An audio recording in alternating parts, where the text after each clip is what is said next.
gars, on y arrive. Demain, c'est son dernier match avec le maillot argentin sur le sol argentin. Voilà, on a tenu bon en fait. C'est ça le message en fait. On a tenu bon contre vent et marée. Il est frais là, mais je sais à quoi il joue. Il veut nous faire un peu oublier ça parce qu'il est discret, il aime pas trop parler de ça. Mais il l'a évoqué clairement après le match contre Orlando, si je me trompe pas. Ce sera un match spécial, qu'il ne sait pas s'il y aura un match amical ou pas en Argentine avant la Coupe du Monde. Donc ce sera sûrement en plus son dernier match de qualification pour la Coupe du Monde en Argentine. Cette vidéo, elle est faite pour vous, pour moi, pour nous tous qui avons souffert dans les moments sombres de Messi. On a vu les Argentins brûler le maillot de Lionel Messi. Est-ce que vous vous rendez compte de la folie de brûler le maillot de Lionel Messi? Au final, il sera accueilli comme un roi. On avait vu tous les images. Écoutez seulement, je me tais carrément.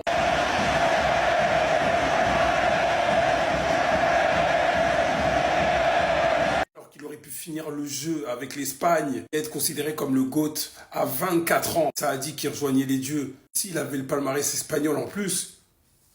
On a été présent pour scoltider les matchs de l'Argentine très tard la nuit, le voir perdre. Nous sommes restés alors qu'on l'a vu pleurer, rater des pénaltys, annoncer sa retraite. Après les défaites, cette image elle me faisait trop mal, waouh. Dire qu'en plus après la finale il prend cette photo avec Götze, il mettra ça dans sa story une fois que Messi aura gagné, c'était magnifique. Et après en plus, Ronaldo gagne derrière. Le pressing sur Facebook qu'on se mangeait. 2014, 2015, 2016, il perd tout. 2016, juste pour son coup franc contre les États-Unis, il devait la gagner en fait. C'est tellement triste ça. Comme il l'avait déclaré, il est revenu revanchard. Il a déclaré après la défaite contre l'Arabie Saoudite, faites confiance à cette équipe-là. Au final, il va soulever la Copa 2021 et 2024. Après avoir fait ces performances-là, qu'on n'oubliera jamais, il soulèvera enfin sa Coupe du Monde qu'il a tant cherché dans sa carrière. Ce soir, Lionel Messi joue son dernier match en terre argentine, les gars. Il faudra sortir les mouchoirs parce que ça risque d'être très très émouvant. Ça, c'est la réaction de Scaloni quand on lui demande si c'est son dernier match ou pas. Carrément, il y a un journaliste qui a pleuré dans la salle. Et Scaloni s'est mis à pleurer. Tellement, les gars, ça va être spécial ce soir. Là, c'est le premier si en moi qui parle, les gars. Ce soir, je vais pleurer. Parce qu'en fait, on était avec lui pendant 15 ans, les gars. Ses défaites en Copa América à 4 h du matin. On était là. Ça faisait mal. Les débats avec les pros CR7. C'était dur à un moment. C'était dur. On a vu ses victoires aussi. On a vu ses victoires. Donc ce soir, les gars, faut vraiment pas rater ça parce que ça va être très très spécial. Et c'est un cauchemar pour Lamine Yamal tout ce qui est en train de se passer. Commençons déjà par cette histoire de ballon d'or, c'est le plus soft. Je pense qu'il y en a beaucoup d'entre vous qui ont vu le post d'Ousmane Dembélé hier nuit. En story, il a publié une photo de lui à ses débuts à Rennes. Et sur la story, il a écrit: j'ai pas attendu que les choses viennent jusqu'à moi pour voir mes rêves se réaliser. Avec le son formidable de Chacola en fond, juste ça a suffi pour faire exploser les réseaux sociaux. Parce que comme d'habitude les amis, avant chaque cérémonie du ballon d'or, le gagnant est averti plusieurs semaines avant. Et pour ceux qui seraient pas au courant, les votes pour le ballon d'or 2025 sont terminés. Donc c'est très probable qu'Ousmane Dembélé ait déjà été mis au courant. Vous allez voir que même Lamine Yamal le confirme. Il y a quelques jours avec la sélection espagnole, il a été interviewé par rapport au ballon d'or. Et vous savez très bien que Lamine Yamal, depuis que le Barça fait sa propagande, à chaque fois qu'il a l'occasion de parler du ballon d'or, il se met en avant. Pas forcément en parlant de lui, mais il fait comprendre qu'il le mérite. Sa dernière fois par exemple, avant le match face à l'équipe de France, c'est-à-dire face à Ousmane Dembélé, son concurrent direct, il avait dit qu'en gros si les gens veulent que le ballon d'or se joue sur ce match-là, allons-y, il était prêt. Sauf que là, il y a quelques jours, lors de son interview, son discours a totalement changé. Il est devenu humble. Voici ce qu'il dit par rapport au ballon d'or. Il dit: le ballon d'or, je pense que tous les joueurs en rêvent. Même si certains ne le disent pas, il ne faut pas se mentir, c'est un objectif pour tout le monde. Écoutez très bien, être cité parmi les prétendants à 18 ans, être cité parmi les prétendants, là il s'est calmé, c'est déjà énorme. J'espère vraiment avoir la chance de le remporter un jour.